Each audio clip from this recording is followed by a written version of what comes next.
Quiero expresar mi gratitud por el privilegio de visitarles en medio de la intimidad de su hogar. No podría hacer esto aunque quisiera.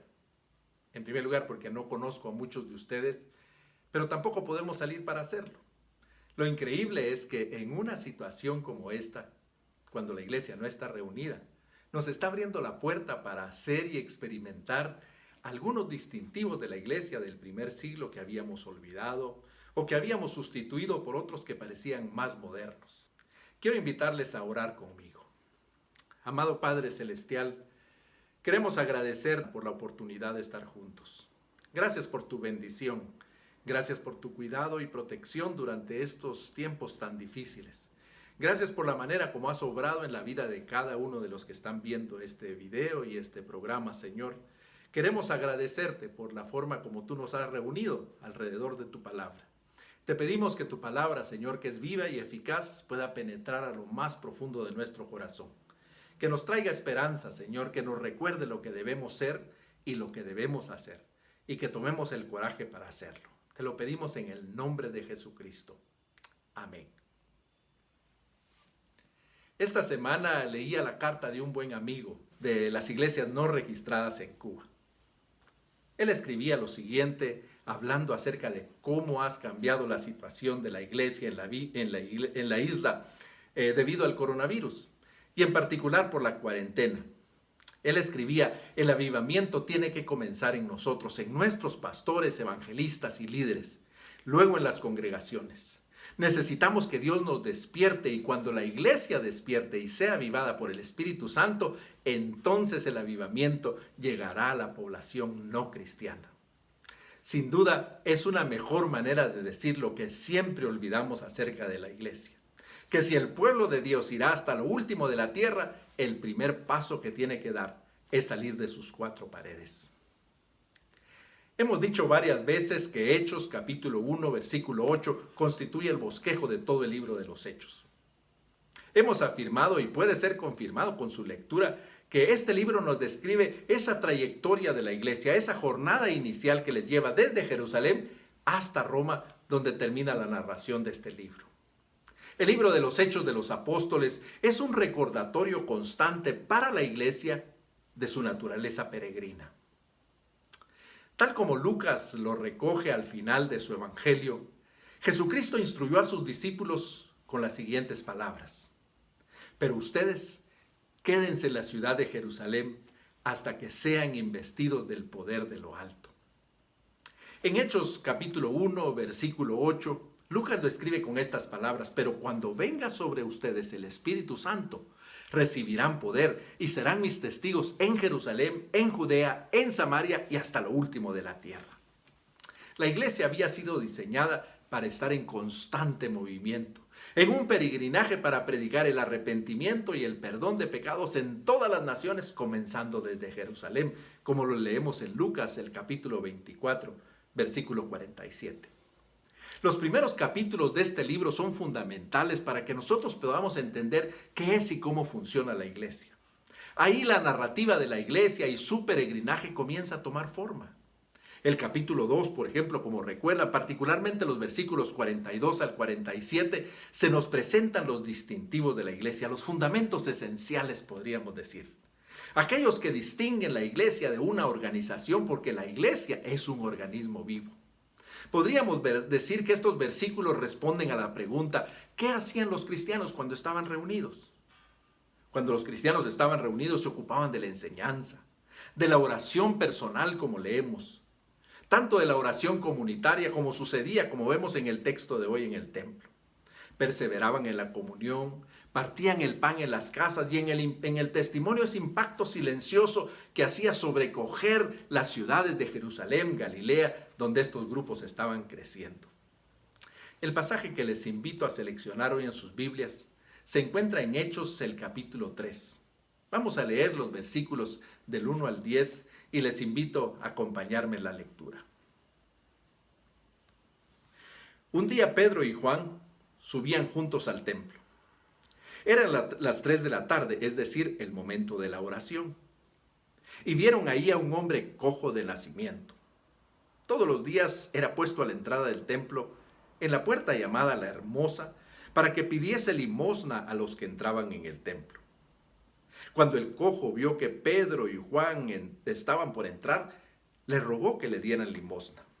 Entonces Pedro, que estaba con Juan, fijó la mirada en el cojo y le dijo: míranos. El cojo se les quedó mirando, porque esperaba que ellos le dieran algo.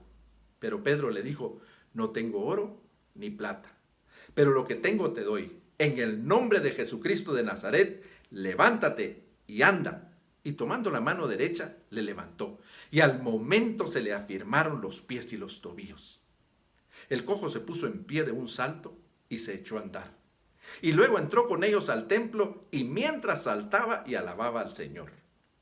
Todo el pueblo lo vio andar y alabar a Dios y lo reconocían como el cojo que se sentaba a pedir limosna en la entrada en la puerta de la Hermosa. El evento que ahí se narra se sucede fuera de las cuatro paredes, en ese espacio que se crea entre una reunión y otra de la iglesia, ahí donde la vida continúa, donde la gente vive, muere, sufre, enfrenta cada día las consecuencias de su pecado y del pecado de otros. Es el lugar en el cual nos cuesta darle nombre, porque a veces no nos gusta, ¿no es cierto? Le llamamos el mercado, podría ser. Pero lo que tenemos, lo que ofrecemos, no es un producto que esté sujeto de la oferta y la demanda. El mundo tampoco nos queda bien, porque Jesucristo dejó claro que la iglesia está en el mundo y hasta pidió a su Padre que no nos quitara de él, sino que en medio del mundo nos librara del mal. Este capítulo 3 del libro de los Hechos generalmente se titula en las diferentes versiones de la Biblia la curación de un cojo. Sin embargo, como veremos hoy, este pasaje, más que hablarnos del milagro, responde a las siguientes preguntas que vienen naturalmente luego de haber leído y entendido el capítulo 2. ¿Qué hace la iglesia cuando no está reunida? ¿O de qué manera aplican los cristianos al salir de la iglesia los distintivos que aprenden cuando se reúnen? O quizá la pregunta más pertinente al ver todo el capítulo 3, ¿de qué manera el área que circunda a los creyentes se afecta o se beneficia con su presencia?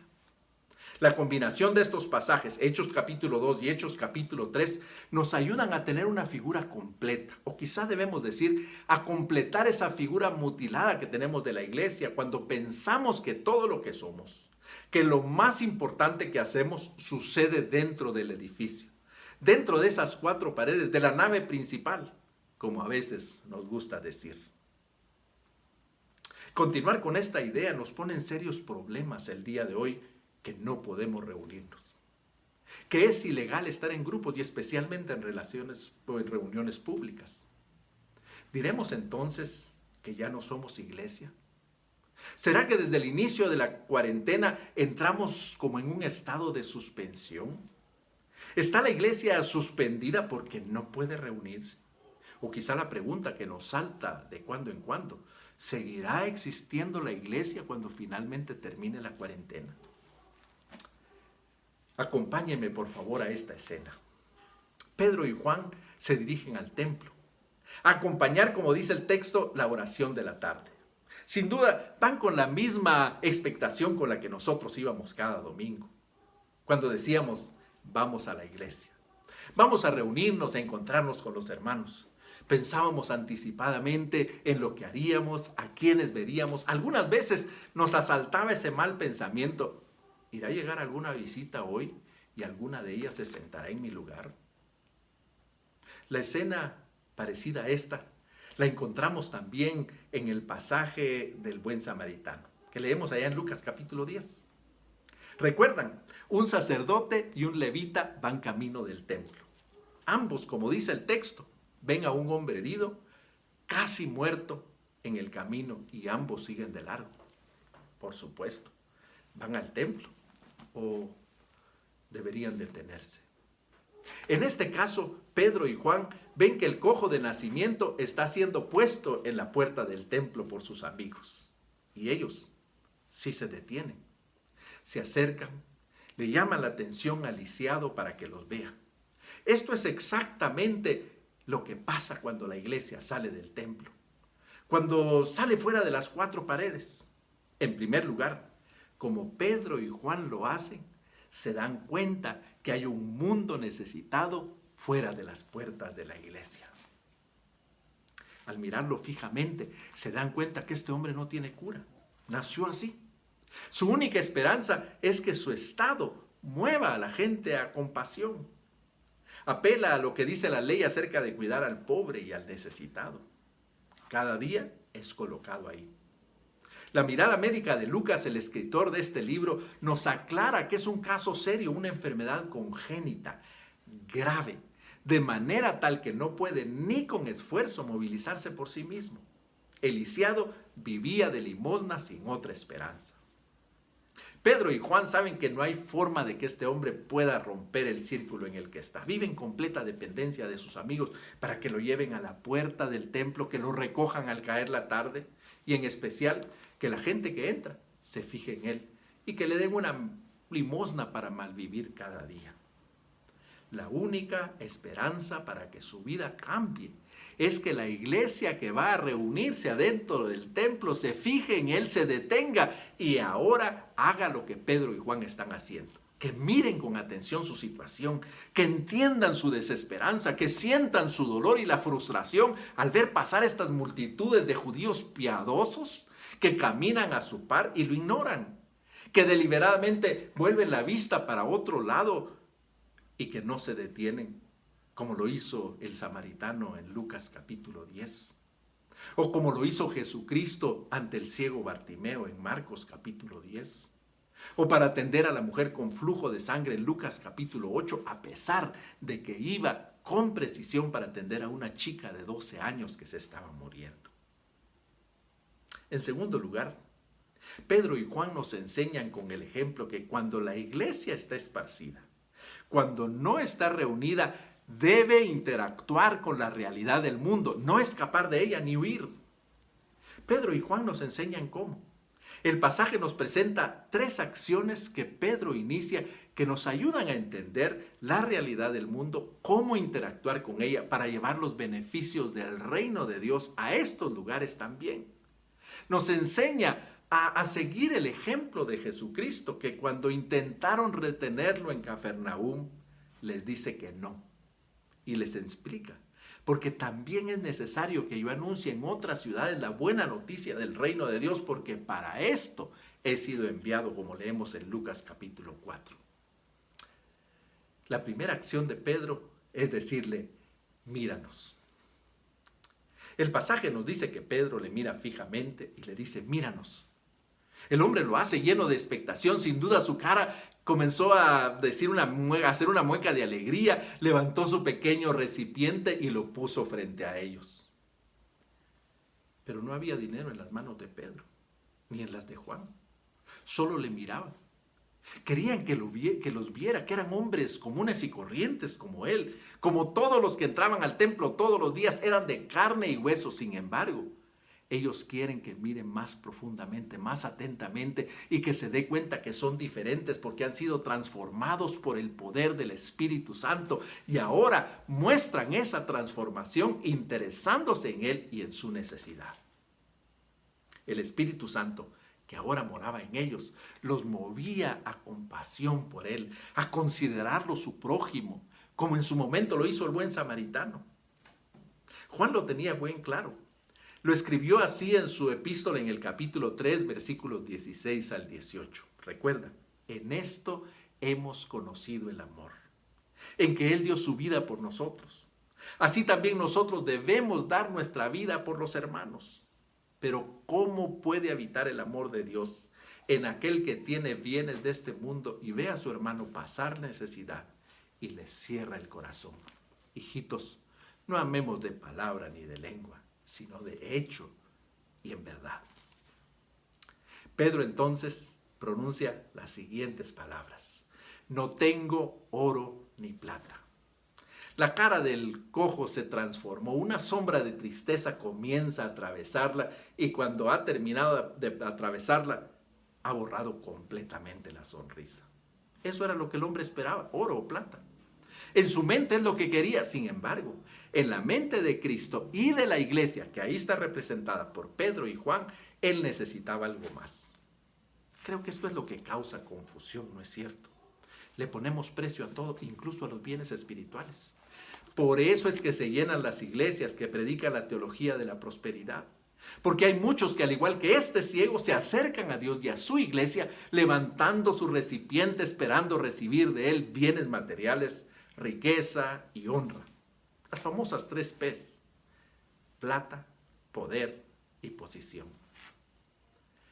Siempre nos encontramos vacilando entre estos 2 extremos. Por una parte, creíamos que salir de las 4 paredes de la iglesia para interactuar con las realidades del mundo necesitaba mucho dinero para resolverla, y decidimos no hacerlo cuando pudimos. Por otra parte, cuando al fin salimos y llegamos al pobre, todo lo que se nos ocurrió hacer fue evangelizarlo. Pedro y Juan quieren mostrar que los valores del reino son más sublimes, que el evangelio enfrenta integralmente las necesidades integrales del individuo. Lo que el hombre cojo de nacimiento necesita ahora es esperanza, sanidad y romper ese círculo de desesperanza. Luego necesitará bienes, y eso también es responsabilidad de la iglesia. Pedro continúa diciendo la tercera acción: pero lo que tengo te doy. Ahora el cojo está confundido. Pedro no tenía lo que él quería, pero ahora le ofrece lo que tiene, pero en realidad no tiene nada en sus manos. Hacia ahí es donde Pedro apunta en su diálogo con el cojo, a que vea más allá de su necesidad física y económica, que vea a ellos, gente del pueblo como él, gente sin plata ni oro, pero que tiene algo mejor, algo más grande, algo más valioso. Pedro sabe lo que tiene, por eso lo dice y lo escribe en su primera epístola, y al leerlo pareciera que estuviéramos recordando ese momento que de seguro tenía grabado en su memoria. Recuerda, en 1 de Pedro, capítulo 1, versículos 3 al 7, lo que la palabra dice.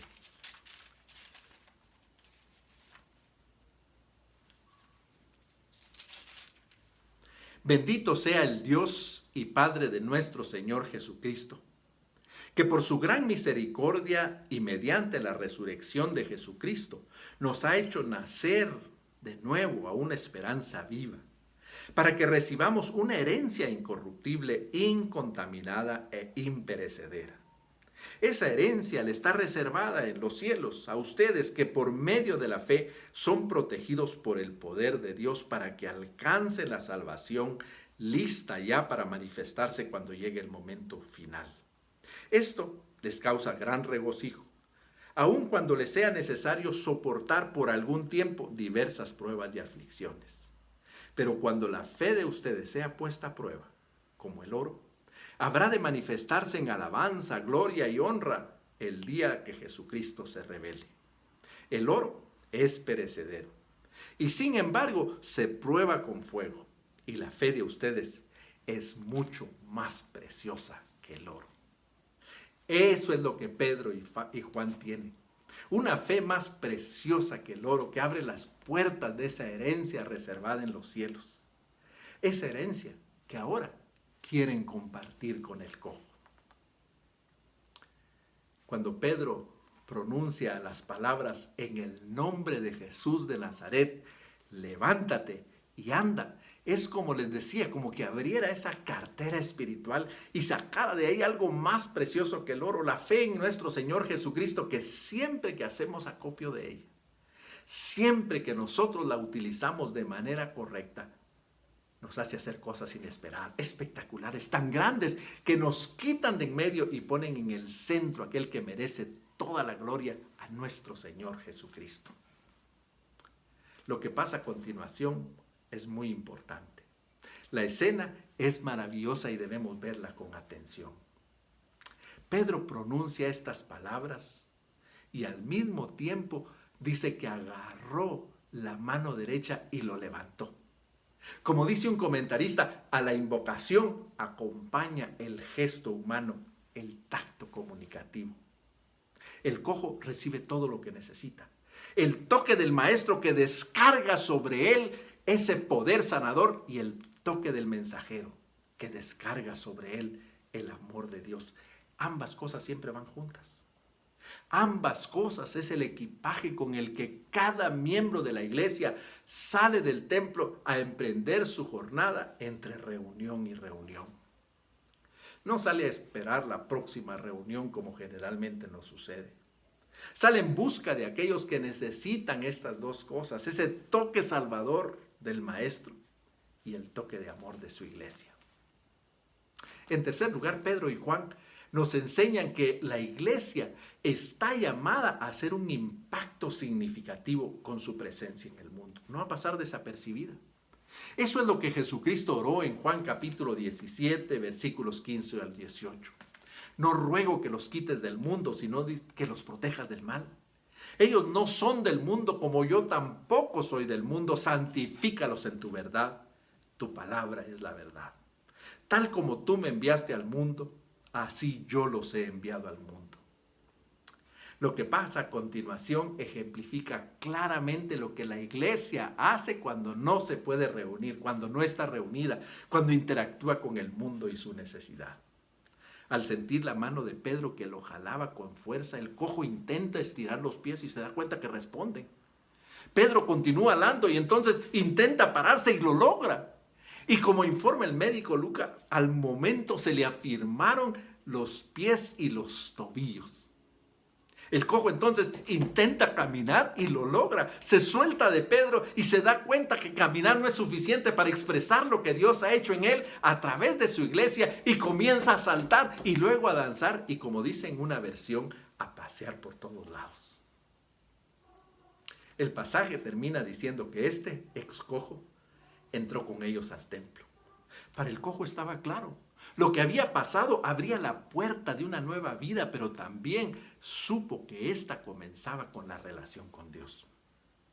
Eso es lo que la iglesia hace sin palabras cuando interactúa, cuando responde a las necesidades del mundo. Anuncia con fuerza que Dios tiene una invitación para que todos entren en comunicación o en comunión perfecta y completa con Él. El cojo lo sigue, porque luego de verlos, supo que eran como él, pero sabe que tienen algo diferente y él quiere tenerlo también.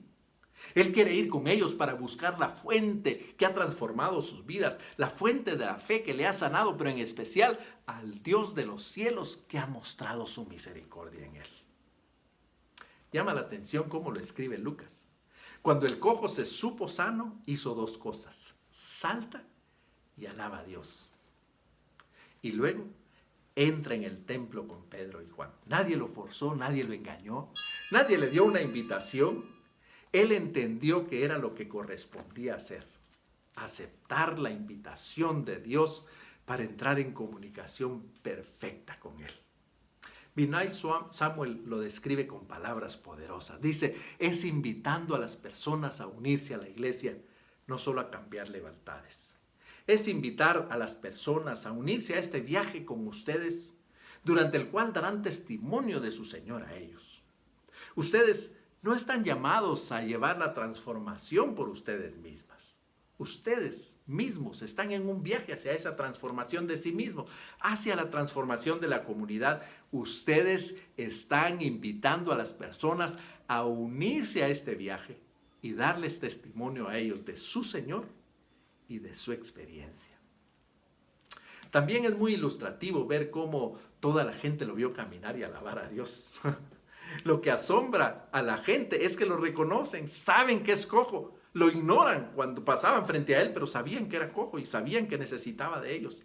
Saben ahora que puede andar y saben que él no tenía esperanza. Ahora se han dado cuenta que Dios ha obrado un milagro en ellos.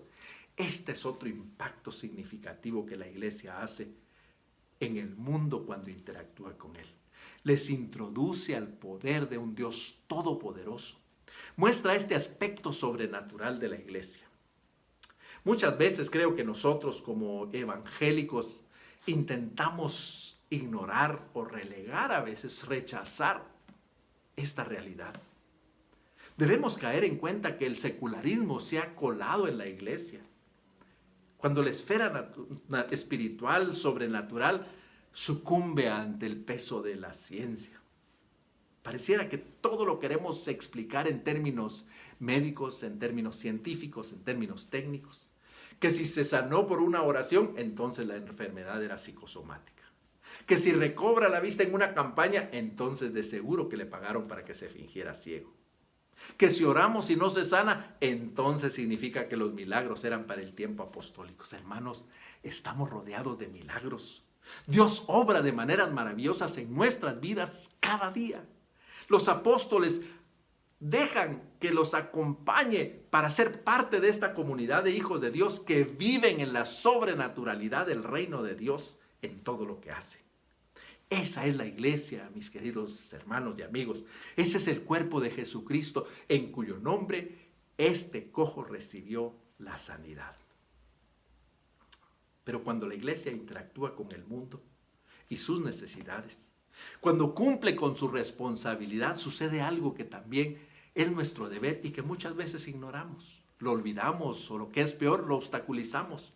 La iglesia provoca asombro, estupor y admiración cuando el mundo vea en la iglesia el poder de Dios para transformar personas comunes y corrientes en hijos de Dios, en agentes de su reino sobre la tierra.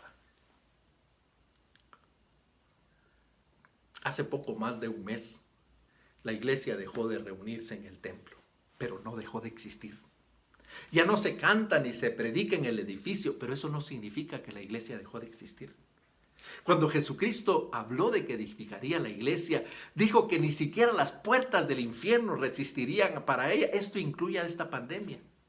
La iglesia de Jesucristo seguirá existiendo en tanto que haya al menos una persona que haya sido redimida por la sangre de Jesucristo. Sea que exista templo o no, que tengan edificio propio, alquilado o ninguno. Esta pandemia nos está dando la oportunidad de recuperar el sentido, de darnos cuenta que aquellas cosas en las que poníamos tanta atención, en las que invertíamos tantos recursos, de las que a veces nos sentíamos tan orgullosos o satisfechos, en realidad no definen lo que significa la iglesia, ni tampoco le dan identidad o sustancia. Como el pastor Rodolfo le dijo a los hermanos de la iglesia en Cuba, cuando les informó que no podían reunirse al inicio de la cuarentena. Él se los explicó con estas palabras que nos vienen muy bien en este momento. Hermanos, en nuestra casa estaremos seguros, pero no escondidos. Les animo para aprovechar la oportunidad para servir a todos los que los necesitarán. Esta cuarentena nos está mostrando que lo más importante de la iglesia, como muestra este pasaje, es la responsabilidad que tiene cada creyente donde quiera que esté en cualquier momento de representar a Jesucristo con su vida, con su palabra, con su conducta, con su fe y con su pureza, especialmente cuando no están reunidos. Ahora nos estamos dando cuenta que Dios escucha la oración de cada miembro de la iglesia en la misma forma. Que podemos incluso orar por los enfermos, que podemos hablar de Jesucristo con autoridad, que podemos enseñarle a esta pequeña comunidad con la que ahora nos reunimos, que no tenemos que esperar el domingo siguiente para hacer iglesia de nuevo. Gloria al Señor por esto. Ahora no podemos reunirnos, pero estamos aprendiendo ahora lo que realmente significa ser iglesia. Ahora recién estamos cayendo en cuenta lo que habíamos olvidado, lo que Jesucristo siempre nos enseñó con su palabra y con su ejemplo, que lo más importante que la iglesia hace, lo hace cuando no está reunido. Que la función más poderosa y efectiva y la favorita de Jesucristo comienza precisamente en ese momento en que se apagan las luces. Cuando se cierran con llave las puertas, cuando cada creyente sale con el evangelio en el corazón y en los labios y con el amor de Dios en las manos para entregárselo a quienes no lo tienen. Ahora nos damos cuenta que para esto hemos existido, pero hemos sido negligentes durante el tiempo que pudimos reunirnos. En medio de estos tiempos recios, el pasaje de la Gran Comisión está teniendo un nuevo sabor, un nuevo sentido.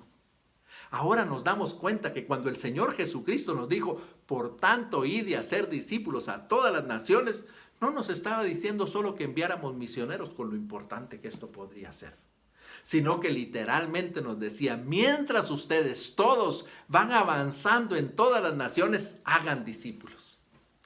Ahora nos damos cuenta que mientras nos podíamos reunir, nos mantuvimos ocupados en tantas cosas que Jesucristo nunca nos mandó a hacer. Y la cosa más importante que nos mandó a hacer en la Gran Comisión, no la hicimos. Ahora nos damos cuenta que no llevamos el Evangelio, lo encarnamos. Que donde quiera que estamos, con quien quiera que nos relacionemos, en cualquier oportunidad que se nos presente, es una cita divina para dar a conocer el Evangelio del poder de Dios para transformar en palabras, pero especial en obras. Ahora que la gente no puede ir a la iglesia, no puede asistir a un servicio religioso, Dios nos ha esparcido por todos lados para que, aprovechando esta oportunidad de oro que Dios ha abierto para nosotros, hagamos que cada cristiano valga la pena, que comparta lo que sabe acerca del Evangelio, de la palabra, de la esperanza que hay en ella para sobrevivir en medio del coronavirus. La iglesia no se ha detenido. La iglesia no está en estado de suspensión, la iglesia no va a desaparecer. Ahora está más viva que nunca, porque hoy está funcionando las 24 horas. Ahora sí, está cerca, al lado, al frente, alrededor de las personas sin esperanza, con el mensaje eterno de la palabra. Hoy la iglesia somos todos, y debemos demostrar de qué estamos hechos, en quién tenemos la esperanza, y debemos aprovechar esta oportunidad para demostrar que somos sus discípulos. Hoy los miembros de la iglesia están donde están las viudas, los huérfanos, los ansiosos, los enfermos, los que han perdido la paz, los que han perdido el trabajo, los que batallan cuando intentan ver su futuro. Los discípulos de Jesucristo estamos preparados para ser parte de la solución, para hacer un impacto transformador en la realidad del mundo y que manifieste que servimos a un Dios poderoso que muestra que su Espíritu ha transformado a cada uno de nosotros en mejores personas, en personas que aman al prójimo, que se duelen tanto de la situación como ellos, que son capaces de hacer lo que sea necesario para mitigarla. Como sus discípulos, debemos modelar cada día que nosotros servimos a un Dios todopoderoso que nos oye, que nos respalda con su poder y su misericordia. Cuando estas poderosas obras sean llevadas a cabo por los discípulos de Jesucristo, entonces el mundo corrobora que Él es el Señor y el Mesías. Si el pueblo de Dios irá hasta lo último de la tierra, el primer paso que necesitábamos dar era este: salir de nuestras cuatro paredes del edificio. Yo quiero invitarlos a reflexionar en lo que hemos hablado. Yo quiero invitarlos a pensar seriamente en el poderoso mensaje de este pasaje. Que podamos nosotros recuperar el sentido de iglesia y que nos armemos de valor para hacer iglesia donde nosotros estamos. La iglesia, como la conocemos, sin duda va a ser diferente, pero su esencia seguirá siendo la misma: la comunidad del cuerpo de Jesucristo. Quiero invitarlos a orar conmigo. Amado Padre Celestial, qué bendición tan grande recordar, Señor, que esta pandemia, que la cuarentena, que el hecho de que no estamos reunidos, Señor, no significa que la iglesia se ha detenido. No significa que estamos en estado de suspensión, y mucho menos significa que la iglesia va a desaparecer. Señor, queremos alabarte con todo nuestro corazón porque tu palabra es cierta. Ni siquiera las puertas del infierno prevalecerán contra la iglesia.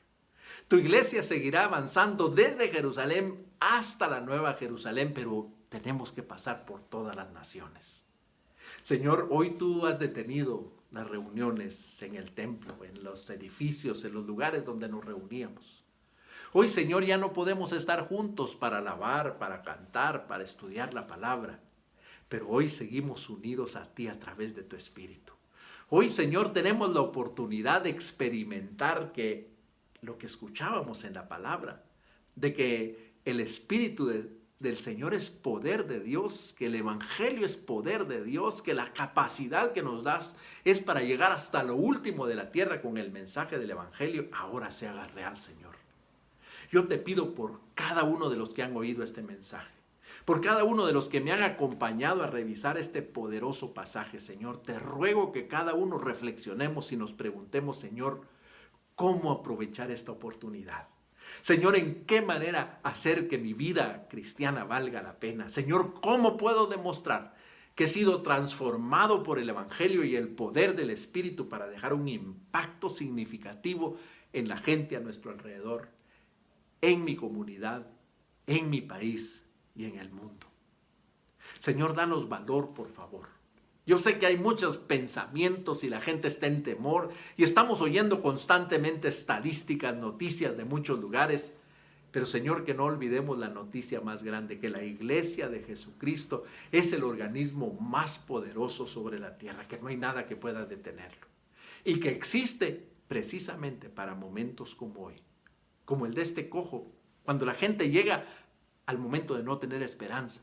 Cuando cree que ya no hay nada que la salve, ahí, Señor, es donde la iglesia comienza a brillar en medio de la más densa oscuridad. Ahí es cuando cada uno de los miembros se vuelven luminares, Señor, cuando llevan la luz del Evangelio. Señor, te pido por cada uno de los miembros, por cada uno de los que están escuchando, para que, Señor, miremos nuestras manos y nos demos cuenta que tenemos esas dos cosas en nuestro equipaje: el poder salvador y sanador del Maestro, pero el toque de amor de la iglesia. Ayúdanos que salgamos, Señor, con estas dos cosas y nos demos cuenta que estas dos cosas son suficientes para demostrar que la iglesia sigue viva y activa en la vida, en la experiencia, en la responsabilidad y la obediencia de cada uno de sus miembros. Ayúdanos, Señor, a que en este tiempo, mejor que en cualquier otro en Guatemala y en cualquier parte del mundo, seamos verdaderamente la poderosa iglesia de Jesucristo, de nuestro Señor que está sentado a la diestra del Padre sobre todo poder y autoridad. Que podamos hacer acopio, Señor, y recordemos cómo comienza la gran comisión: toda autoridad me es dada en los cielos y en la tierra. Por tanto, id y haced discípulos a todas las naciones. Ayúdanos, Señor, a ser la poderosa iglesia de Jesucristo. En el nombre de Jesucristo. Amén. De nuevo, muchas gracias. No tengo palabras para expresar mi gratitud por este privilegio tan especial.